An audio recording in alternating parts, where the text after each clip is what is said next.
Okay, this is day 2 of your back to school tips. So thank you so much for joining me again. So today we're going to be talking about how we can really increase the level of predictability for our child. For a neurodivergent child, predictability is so important because their experience of the world can feel like so much is out of control. From a sensory point of view, from a social point of view, it's very challenging for their brain to be in a world that's not really set up for them, which means their experience of lots and lots of day-to-day stuff feels really unpredictable. And when things feel out of control, we feel dysregulated, we feel stressed.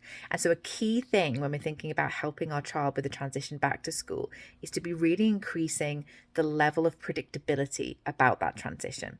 And what I mean by this is we want to be thinking about how we can fill in the blanks about things that our child might feel unsure of when it comes to going back into the classroom, go back into the school environment. So we're going to, over the next couple of days, start to fill in the blanks of things that might feel like real unknowns for our child. We're going to do that much more tomorrow in day 3. But for day 2, I want you to do this because sometimes we skip this. I want you to start to talk to your child about going back to school today. And I want you to be talking to them about the things that are going to be familiar, right? We're going to come to the stuff that feels less familiar, but it's really important when we're trying to increase our child's sense of predictability to really lean into and highlight for our child the stuff that's going to feel familiar to them, the stuff that's kind of known and that they have had an experience with. So it might be something like this. If they're going into a new classroom with a new teacher, right? Those aren't familiar things. So we want to be highlighting to our child something like, hey, so we're going back to school on Tuesday, and you remember your friend Arabella? Arabella's going to be in your class this year, right? So that'll be so nice to have a face that you know, right? So we're highlighting something our child knows. Or it might be something like, it's a new teacher, a new classroom, right? We know those things, but we might highlight something like it's the same school. We're going to be going in through the same door. You're going to have the same backpack, right? Or perhaps I'm packing the same lunch for you. Or let's get those gel pens out that you really like. We're going to make sure we have all the labels on your pens. And we're highlighting to our child, like, these are things that you might remember from last year that are familiar. Those are the things that aren't going to change. Okay, so that is what I want you to do for day 2, is to start to highlight for your child the things that aren't going to be different this year at school. And of course, we want to always be doing this in terms of talking with our child with their permission.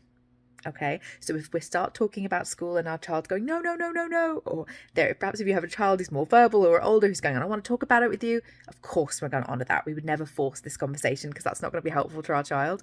But we want to start to sow the seeds. So if you have a child who's perhaps more resistant, I might say something that's indirect like this to sow the seeds. I might say something like, I was thinking about going back to school next week, and I was thinking actually there's lots of things that are probably going to be the same. And I'd love to talk to them about that with you. And I would just leave lots of space and see if your child says anything, right? They might bring it up with you later. But we want to be invitational to have these conversations with our child. And I know if you have a child who struggles, has been perhaps resistant to school in the past because it's a really challenging environment for them, you might be thinking, Madeline, I don't want to bring it up. Right, let's just leave that till next week, right? They're not back till next Wednesday, so I just don't want to get my child all worked up. Actually, part of the challenge for your child, part of why you're getting the resistance, is because there's lots of things that they're worried about that aren't being talked about, and there's lots of things that are unpredictable. And so we want to be starting to increase the predictability now.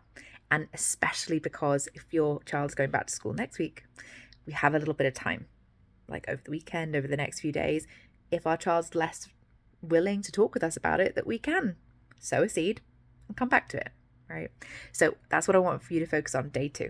Let me know how you get on.